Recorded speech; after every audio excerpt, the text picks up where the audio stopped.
8월 15일 오늘의 말씀은 예레미야 20장 7절에서 18절입니다.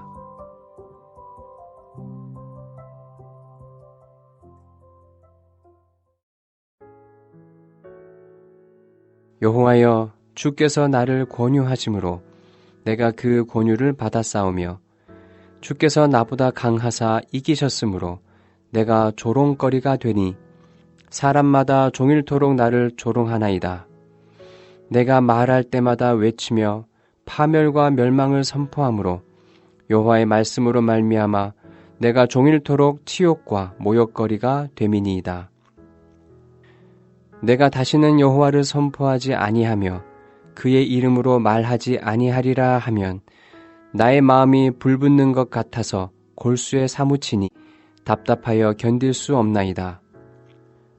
나는 무리의 비방과 사방이 두려워함을 들었나이다. 그들이 이르기를 고소하라, 우리도 고소하리라 하오며 내 친한 벗도 다 내가 실족하기를 기다리며 그가 혹시 유혹을 받게 되면 우리가 그를 이기어 우리 원수를 갚자 하나이다. 그러하오나 여호와는 두려운 용사 같으시며 나와 함께 하심으로 나를 박해하는 자들이 넘어지고 이기지 못할 것이오며 그들은 지혜롭게 행하지 못함으로 큰 치욕을 당하오리니 그 치욕은 길이 잊지 못할 것이니이다. 의인을 시험하사 그 패부와 심장을 보시는 만군의 여호와여, 나의 사정을 주께 아뢰었사온즉 주께서 그들에게 보복하심을 나에게 보게 하옵소서. 여호와께 노래하라. 너희는 여호와를 찬양하라. 가난한 자의 생명을 행악자의 손에서 구원하셨음이니라.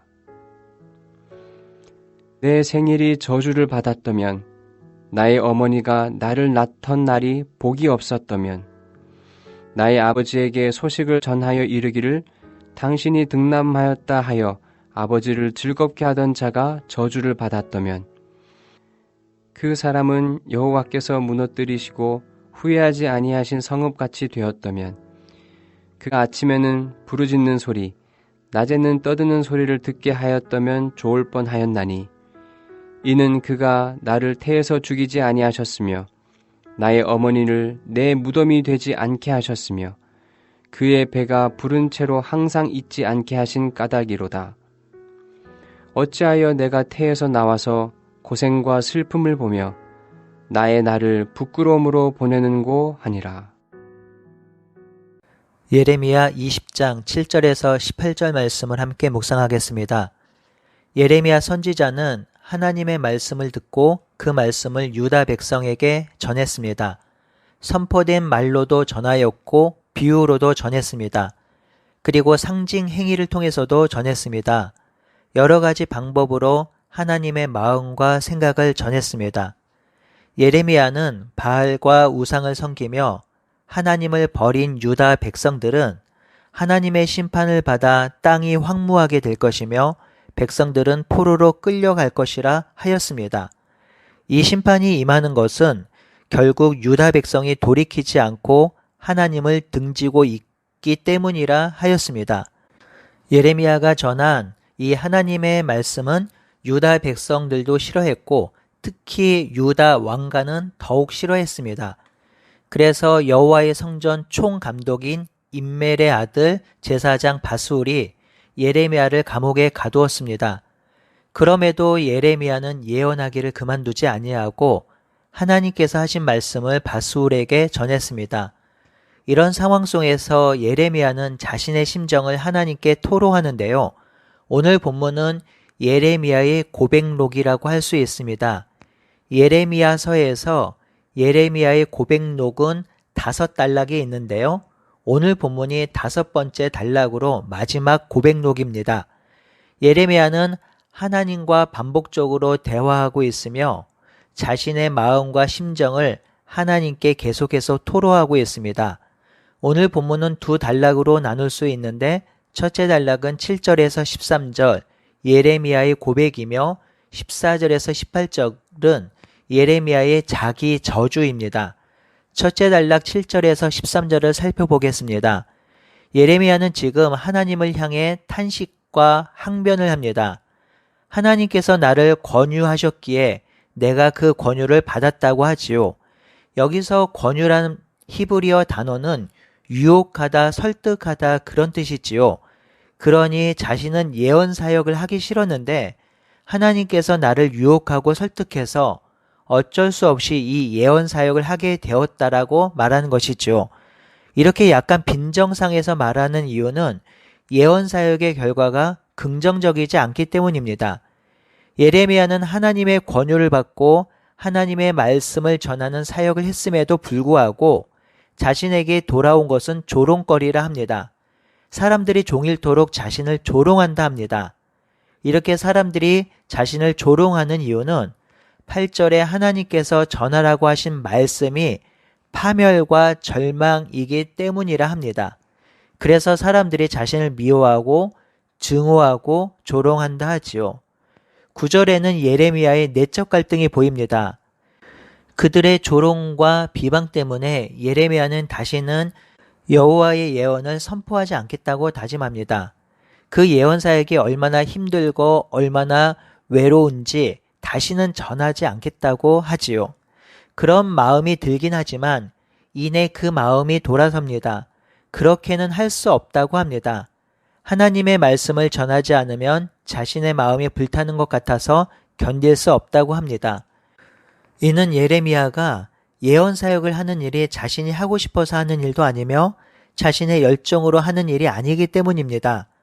하나님께서 예레미야에게 사명도 주시고 열정도 주시고 전할 말씀을 주셨기에 그 말씀이 예레미야의 심령과 마음에 가득하기에 예레미야는 그 예언의 말씀을 전하지 않을 수 없는 것이지요.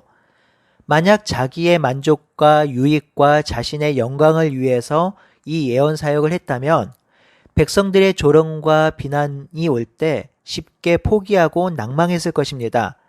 하지만 하나님이 주신 사명과 열정과 소망 때문에 예언 사역을 하는 것이므로 이 조롱과 비방에도 하나님의 예언을 전할 수밖에 없다는 것이지요. 10절은 예레미야를 조롱하고 박해하는 자들의 말과 소행이 기록되고 있습니다. 예레미야는 백성들의 비방과 조롱을 들었습니다. 백성들이 예레미야를 고발하고 있으며 친한 친구도 예레미야가 실족하여 넘어지길 바란다고 합니다. 예레미야가 실수할 때를 기다리며 조금의 실수가 있으면 그를 넘어뜨리려고 합니다. 하지만 예레미야는 이런 백성을 두려워하지 않습니다. 11절에 여호와는 두려운 용사이므로 자신을 박해하는 자들이 자신을 이기지 못하게 할 것이며 결국 그들이 넘어질 것이라 합니다. 그들은 여전히 지혜롭지 못하며 결국 큰 치욕을 당할 것이라 합니다. 12절도 같은 맥락입니다. 예레미야가 자신의 사정을 모두 하나님께 아뢰었으니 하나님이 자신의 사정을 다 들으시고 보복하길 기도합니다. 하나님의 보복을 자신에게 보여달라고 하지요. 13절 예레미야는 다른 사람들에게 여호와께 노래하라 합니다. 그렇게 노래하고 찬양하는 이유는 결국 여호와께서 행악자의 손에서 가난한 자를 구원하실 것이기 때문입니다. 이 단락에서 예레미야가 하나님께 기도하는 것은 두 가지인데요. 그것을 마음에 새기면 좋겠습니다. 첫 번째는 결국입니다. 결국에는 하나님이 승리할 것입니다. 결국에는 하나님이 하나님의 영광을 드러내실 것입니다. 지금 당장은 악이 승리하는 것 같고 악이 세상을 장악할 것 같지만 결국 하나님이 승리하실 것입니다. 두 번째는 하나님이 다 안다는 것입니다. 하나님이 살아계셔서 두 눈으로 지금의 상황을 보고 계신다는 것이지요.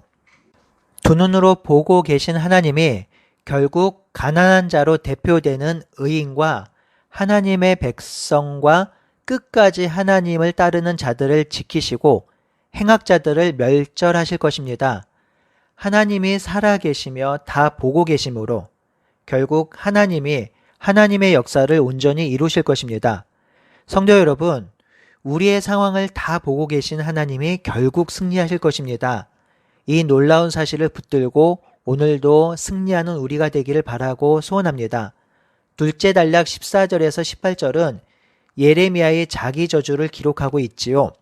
이 단락에서 다소 놀랍고도 충격적인 예레미야의 고백을 마주합니다. 예레미야가 자신의 생일을 저주하며 자신이 태어난 날이 차라리 복이 없었더라면 하며 울부짖습니다. 예레미야는 자신이 태어난 날을 저주하고 원수처럼 여기고 있습니다. 이처럼 자신이 태어난 날을 저주하는 것은 자기의 직무 자체를 근본적으로 문제 삼고 있는 것이지요. 소설이나 드라마에서 보면 정말 힘들고 어려운 상황에 놓이게 된 자녀가 부모에게 왜 자신을 태어나게 했냐며 자신이 태어난 것이 후회스럽다고 통곡하는 것을 가끔 보기도 하는데요. 이는 자기 자신의 정체성을 부정하며 자기 자신의 삶을 가장 혐오하고 폄호하는 표현이라고 볼 수 있습니다. 15절에서 16절도 14절과 같은 내용이지요. 아버지에게 아들이 태어났다는 소식이 가장 기쁜 소식일 터인데 그 소식을 전하여 준 사람을 저주하며 16절은 자신이 태어난 그 소식을 전하여 준 사람이 하나님께 무너뜨리는 성읍같이 되면 좋겠다고 합니다. 16절 하반절에는 그가 아침에는 부르짖는 소리, 낮에는 떠드는 소리를 듣게 하였으면 좋았을 뻔하였다고 하지요. 여기서 떠드는 소리는 예레미야 4장 19절의 전쟁의 경보를 말합니다. 그러니 이 단락의 뜻은 자신이 태어난 기쁜 소식을 전하여 준 자에게 소돔과 고모라처럼 망하고 전쟁의 재난이 일어났으면 좋겠다는 말이지요. 17절에는 자신이 태어난 소식을 전하여 준 사람에게 이렇게 엄청난 재앙이 임하게 바라는 이유는 그 소식을 전하여 준 자가 자신을 죽이지 않고 또한 자신의 어머니가 무덤이 되지 않게 하며 그가 배부른 채 항상 잊지 않게 했기 때문이라 합니다. 이는 자신이 태어난 것을 전하여 준 자가 차라리 자신을 죽이고 자신의 어머니를 죽일 것이 더 나을 뻔하였다는 말이지요. 14절에서 18절을 정리하는 구절이 18절입니다. 어찌하여 내가 태에서 나와서 고생과 슬픔을 보며 나의 말을 부끄러움으로 보는가 합니다. 이러한 자기 저주가 성경에 기록된 것은 욥기 3장에서 욥의 자기 저주입니다. 욥이 자기가 태어난 날을 저주하며 자기 저주를 하는 이유는 자신이 당한 고통과 고난이 너무 크기 때문이지요. 지금 예레미야는 욥이 당하는 고난만큼이나 극심한 고난과 고통 가운데 있는 상황이고 스스로 그 고난을 이길 수 없기에 지금 자기가 태어난 날을 저주하며 자신이 태어난 날을 전하여 준 자를 저주하는 것입니다. 이 예레미야의 자기 저주는 진심이 아니겠지요. 우리는 이 예레미야의 자기 저주를 통해서 하나님의 말씀을 알고 깨닫고 그것을 전하는 자의 삶이 얼마나 고통스러운지 간접적으로 경험하게 됩니다. 성도 여러분, 이 땅에서 하나님의 말씀을 전하고 그 말씀이 진리임을 믿고 그 말씀에 순종하는 삶이 결코 순탄하진 않을 것입니다. 그 삶이 평탄하지는 않을 것입니다. 차라리 하나님을 모르고 내 마음대로 사는 삶이 더 쉬워 보일지도 모르겠습니다. 하지만 우리에게는 하나님 나라의 소망이 있고 그 안에서 누릴 하나님의 평화와 기쁨이 있으므로 말씀을 가진 자가 당하는 고난과 환난을 능히 이기며 살아가는 우리 모두가 되기를 바라고 간절히 소원합니다. 아멘.